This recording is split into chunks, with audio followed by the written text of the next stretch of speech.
Assalamualaikum warahmatullahi wabarakatuh. Selamat datang di perkuliahan dalam jaringan. Kuliah minggu ke-11 dengan topik aktivitas belajar mengajar dan kontrak belajar dalam pendidikan orang dewasa.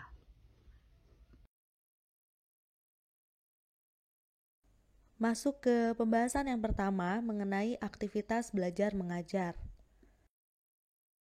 Kegiatan belajar mengajar mengacu kepada dua proses yang bersifat kontinu atau berkesinambungan dan seringkali tidak dapat dipisahkan. Adapun aktivitas belajar mengajar ini berprinsip pada pendidikan orang dewasa di mana peserta pelatihan bisa belajar sesuatu tanpa harus dibantu atau didampingi pengajar, dan pengajar dapat secara mudah mengajar tanpa peserta pelatihan belajar sesuatu. Pelatih yang baik harus selalu mengacu pada tujuan perilaku, dan pelatih yang baik juga harus tahu secara tepat tentang perilaku yang akan dihasilkan sehingga keseluruhan proses perencanaan aktivitas pengajaran akan terlihat mudah dan relevan, serta harus mampu merencanakan aktivitas belajar mengajar sebelum kelas dimulai. Pelatih yang baik harus selalu mengacu pada tujuan perilaku. Dia harus mengetahui secara pasti tentang perilaku yang dia ingin hasilkan, yang mana kesemuanya itu membuat keseluruhan proses perencanaan aktivitas pengajaran menjadi mudah dan relevan. Lalu kenapa sih kira-kira perlu prinsip aktivitas belajar mengajar gitu ya? Nah, Hickerson dan Middleton sendiri mengungkapkan sejumlah alasan kenapa prinsip ini menjadi penting. Yang pertama adalah dapat meningkatkan motivasi peserta untuk belajar, karenanya mereka tahu bahwa setelah mengikuti pelatihan mereka akan mendapatkan sesuatu gitu ya. Selain itu juga dengan adanya prinsip aktivitas belajar mengajar ini dapat meningkatkan rasa percaya diri peserta, menjamin penguasaan tujuan pelatihan, kemudian memperbaiki komunikasi antara pelatih dan peserta pelatihan karena tadi berprinsip pada komunikasi yang sifatnya dialogis. Kemudian juga alasan lainnya adalah untuk meningkatkan aktivitas belajar yang relevan dengan pekerjaan. Selain itu, memberi bantuan khusus bagi peserta yang belajar, yang mana ketika ditemukan adanya peserta yang berjalan secara lambat, gitu ya, dalam tanda petik, dan pada waktu yang sama juga mendorong peserta yang mampu untuk mengembangkan kemampuannya secara penuh. Kemudian prinsip ini juga bermanfaat dalam mengurangi kebosanan dan masalah-masalah disiplin, memperbaiki hubungan pelatih dengan peserta, serta mengurangi beberapa kendala pelatih yang uh, mungkin terjadi bahwa pelatih itu mangkir dalam proses belajar mengajar. Sementara prinsip ini mengatur sedemikian rupa melalui lembar kontrak belajar.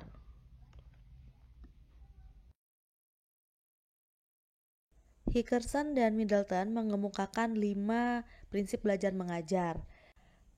Pelatih harus menciptakan suatu persepsi yang positif bagi bahan ajar yang akan dipelajari peserta. Dengan demikian, penting untuk memperhatikan prinsip belajar mengajar yang ada. Yang pertama adalah percept purpose, yang berarti peserta pelatihan harus mengetahui manfaat mengapa dia harus mempelajari sesuatu. Dan manfaat yang dimaksud harus relevan terhadap tujuan perilaku khusus yang akan diajarkan, agar peserta termotivasi untuk belajar. Caranya dapat dilakukan dengan menghubungkan materi pelatihan dengan kehidupan peserta pelatihan dan mengemukakan bahwa pencapaian tujuan pelatihan dapat membantu mereka atau mengemukakan manfaat pelatihan bagi kehidupan mereka yang lebih baik. Kedua, peserta pelatihan harus melalui tahap demi tahap atau graduated sequence, yang mana harus berurut secara linear berdasar tingkat kesulitannya. Misalnya mengurutkan dari yang mudah ke yang sulit, dari yang sederhana ke yang kompleks, dan dari teori ke praktek, serta lain sebagainya. Berikutnya adalah individual differentiation, di mana ini pembedaan individu dimaksudkan karena berlandasan pada prinsip bahwa setiap peserta pelatihan harus diberikan kesempatan untuk belajar dengan cara yang terbaik baginya. Hal ini didasarkan pada prinsip psikologi belajar yang mengakui bahwa setiap orang sebagai individu memiliki cara-cara belajar yang berbeda dan dengan kecepatan yang berbeda. Pilihan yang dapat digunakan untuk membedakan peserta pelatihan antara lain dapat dibedakan atas dasar jenis kelamin, intelijensi, minat, profesi, dan lain sebagainya. Di samping itu, semua peserta pelatihan harus mempraktekkan kegiatan yang diuraikan dalam tujuan perilaku atau behavioral, di mana ini berprinsip pada praktek tepat guna atau appropriate practice. Dan prinsip belajar mengajar yang terakhir menurut Hickerson dan Middleton adalah pengetahuan tentang hasil atau knowledge of results, di mana hal ini penting karena peserta pelatihan mempraktekannya, dia harus tahu apakah peragaan yang dilakukannya tepat atau tidak. Lalu bagaimana cara menerapkan prinsip yang pertama, yakni prinsip manfaat yang diterima menurut Hickerson dan Middleton? Penerapan prinsip ini menempatkan pelatih untuk bertanggung jawab dalam menunjukkan kepada peserta pelatihan tentang pentingnya subjek atau materi pelajaran. Di sini kita tidak bisa mengasumsikan bahwa seorang peserta pelatihan tertarik kepada materi pelajaran hanya semata-mata karena pelatihnya. Dengan menyadari dan menggunakan prinsip ini, kita akan menjadikan pelatihan itu menjadi relevan dengan kebutuhan peserta pelatihan. Sehubungan dengan itu, cara-cara yang dapat dikembangkan dalam menerapkan prinsip ini adalah yang pertama, pelatih dapat menghubungkan materi pelajaran atau pelatihan dengan kehidupan peserta pelatihan dan mengemukakan bahwa pencapaian tujuan pelatihan dapat membantu mereka atau dengan perkataan lain, mengemukakan manfaat pelatihan bagi kehidupan mereka yang lebih baik. Kemudian yang kedua adalah pelatih dapat menunjukkan pentingnya pencapaian tujuan dalam rangka membantu peserta pelatihan agar bisa melakukan pekerjaannya secara lebih baik atau membantu mereka menjadi pekerja yang lebih baik. Selanjutnya, pelatih dapat menyampaikan bahwa peserta pelatihan setelah mengikuti pelatihan dapat membantu orang lain yang mempunyai pekerjaan yang sama dengannya.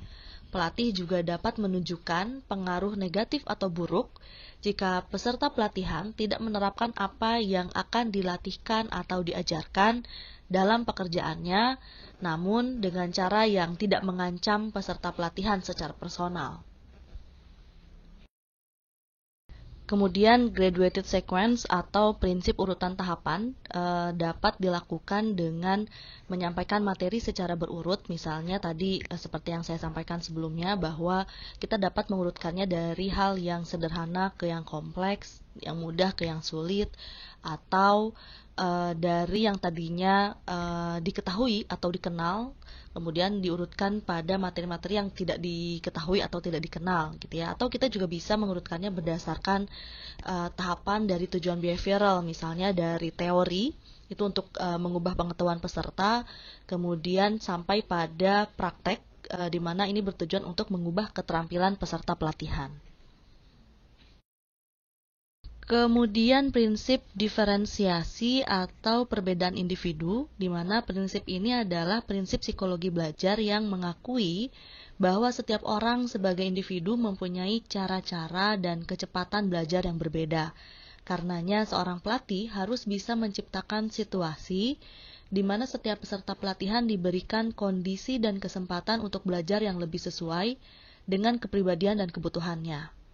Penerapan prinsip ini akan lebih memudahkan pelatih dalam melaksanakan tugasnya karena dengan memberikan pengalaman belajar yang menyenangkan kepada semua peserta pelatihan, pelatih akan terhindar dari masalah-masalah yang berhubungan dengan kedisiplinan yang mungkin muncul dalam pelatihan karena adanya peserta pelatihan yang merasa bosan atau frustasi, gitu ya, dan atau juga mungkin karena adanya peserta yang tidak berminat yang kemudian akan mengganggu peserta pelatihan yang lain untuk belajar gitu ya selama pelatihan.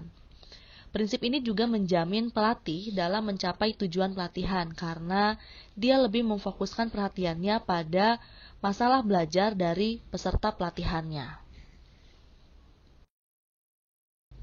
Pilihan yang dapat digunakan untuk membedakan peserta pelatihan misalnya melakukan segmentasi peserta berdasarkan intelijensi gitu ya, atau tingkat pendidikan, atau berdasarkan kecepatan belajarnya, berdasarkan minat, bakat, atau segregasi berdasarkan kategori lain seperti jenis kelamin, umur, pekerjaan, motivasi, dan kemampuan bahasanya. Selanjutnya adalah prinsip appropriate practice atau prinsip praktek tepat guna. Prinsip ini diartikan sebagai mempraktekkan semua tindakan yang diuraikan dalam tujuan behavioral, dan peserta pelatihan harus melakukan tindakan yang tercantum dalam tujuan behavioral sedikitnya sekali selama praktek dalam pelatihan dan sekali pada akhir pelatihan. Sebagai contoh misalnya, jika para kader KB yang mengikuti pelatihan diharapkan dapat menjelaskan beragam alat kontrasepsi dan keunggulan serta kelemahannya kepada pasangan usia subur, maka setidaknya dia harus mempraktekkan penjelasan tersebut selama pelatihan berlangsung dan sesudahnya juga gitu ya, sebagai bagian dari evaluasi akhir pelatihan. Prinsip ini penting karena menurut ahli psikologi pendidikan, orang itu belajar terbaiknya berlangsung manakala diberi kesempatan mempraktekannya. Di samping itu, hal ini juga berhubungan dengan prinsip belajar pada orang dewasa yang dikenal sebagai prinsip learning by doing. Prinsip yang terakhir menurut Hickerson dan Middleton adalah prinsip pengetahuan tentang hasil atau knowledge of results.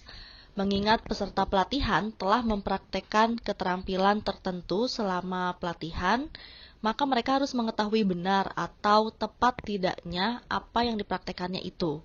Oleh karena itu, kepada setiap peserta pelatihan, pelatih harus memberitahukan secara tegas apa yang dipraktekannya itu sudah benar atau tepat atau tidak, gitu ya, harus menunjukkan cara bagaimana untuk memperbaikinya.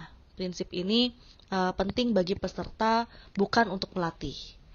Mengapa pelatih harus menginformasikan pengetahuan tentang hasil kepada peserta pelatihan? Jawabannya adalah untuk membimbing peserta pelatihan dalam mencapai tujuan behavioral pelatihan. Ini penting karena kita tidak menginginkan peserta pelatihan menampilkan apa yang mereka inginkan, tapi kita ingin agar mereka mampu menampilkan tindakan atau keterampilan yang dinyatakan dalam tujuan behavioral. Selanjutnya, Department of Employment, Education and Training juga menguraikan sejumlah prinsip belajar mengajar. Yang pertama adalah active learning atau prinsip belajar aktif, yang berprinsip bahwa peserta didik belajar lebih cepat dan efektif jika mereka dilibatkan dalam proses belajar atau yang disebut dengan learning by doing. Prinsip yang kedua adalah prinsip materi belajar yang bermakna atau meaningful material, di mana peserta didik akan belajar efektif jika dapat menghubungkan materi pelajaran yang dipelajarinya dengan pengetahuan dan pengalaman yang mereka miliki. Dan berikutnya multi-sense learning atau prinsip belajar multi-indera, di mana menurut prinsip ini, metode belajar yang menggunakan 2 atau lebih indera akan lebih efektif dibandingkan hanya menggunakan 1 indera saja. Lalu prinsip kesan pertama dan terakhir, first and last impression, di mana peserta didik cenderung untuk mengingat dengan baik segala sesuatu yang mereka pelajari pada sesi pertama dan terakhir dalam suatu rangkaian atau pelajaran. Karenanya penting untuk menciptakan kesan yang baik pada awal maupun akhir suatu pelatihan maupun pengajaran. Dan prinsip yang terakhir adalah practice and reinforcement, dengan mengalokasikan waktu yang memadai bagi peserta untuk mempraktekkan keterampilan baru sebagai upaya untuk latihan dan reinforcement atau penguatan materi. Seperti diketahui bahwa salah satu prinsip belajar pendidikan orang dewasa adalah bahwa belajar itu harus relevan dan bermakna bagi peserta pelatihan, sehingga bahan ajar menjadi pengalaman mereka. Sehubungan dengan itu, berikut ini akan diuraikan mengenai konsep yang ada dalam kontrak belajar. Dan apa itu kontrak belajar? Kontrak belajar diartikan sebagai pernyataan kesepakatan antara pelatih atau mentor dengan peserta pelatihan atau mentee dalam menyelesaikan proses belajar mengajar. dengan mencantumkan persetujuan tentang kompetensi yang ingin dicapai, metode belajar, sumber daya yang dibutuhkan, metode penilaian, dan kriterianya. Pada prosesnya, mentor sebaiknya memberikan suatu kesempatan sedemikian rupa sehingga peserta didik mengatur dirinya sendiri dan mengidentifikasi kompetensi yang ingin mereka capai. Dan mentee harus menandatangani suatu kontrak belajar dengan fasilitator atau mentor. Dengan menandatangani format kontrak belajar, maka peserta pelatihan diharapkan menjadikannya untuk mendisiplinkan diri sendiri dalam proses belajar mengajar. Pada prinsipnya, proses penyusunan kontrak belajar ini harus mengacu pada kompetensi atau keterampilan yang ingin dicapai oleh mentee atau lembaga pendidikan di mana mentee itu ikut pelatihan. Dan mengapa menggunakan kontrak belajar? Karena peserta didik mempunyai latar belakang pengalaman, komitmen kerja, motivasi, dan tingkat preferensi yang berbeda. Lalu, bagaimana proses menyusun kontrak belajar? Yang pertama harus dilakukan adalah mengidentifikasi kompetensi yang ingin dicapai. Untuk selanjutnya, memantapkan dan tuliskan hasil belajar yang ingin dicapai, serta tentukan metode yang digunakan untuk mencapai tujuan, misalnya melalui penelitian, studi tersendiri, mengikuti kelas, dan sebagainya. Setelah itu, lakukanlah identifikasi sumber daya yang dibutuhkan seperti buku, literatur, expert, komputer, dan lainnya. Selanjutnya, tentukan penilaian berupa bukti yang harus ditampilkan yang menunjukkan bahwa proses belajar sudah selesai, seperti membuat proyek, laporan, dan lain sebagainya. Dilanjutkan dengan menentukan kriteria penilaian untuk menjamin bahwa standar kompetensi telah dicapai dan persetujuan terhadap kerangka waktu dan proses rekaman belajar. Pemahaman lebih lanjut mengenai pembuatan lembar kontrak belajar ini akan teman-teman praktekkan nanti pada saat praktikum. Dan berikut ini adalah contoh dari lembar kontrak belajar.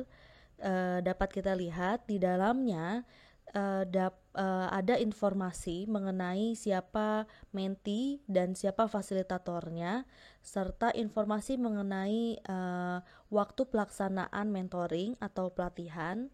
Dan isi dari lembar kontrak belajar itu sendiri harus memuat 4 komponen penting sebagaimana telah dipaparkan sebelumnya. Yang pertama adalah hasil belajar, kemudian metode, sumber daya yang digunakan, serta kriteria penilaiannya. Berikut ini adalah daftar rujukan yang dapat teman-teman akses untuk mempelajari lebih lanjut terkait dengan materi hari ini. Demikian apa yang dapat saya sampaikan pada materi hari ini. Terima kasih atas perhatiannya. Wassalamualaikum warahmatullahi wabarakatuh.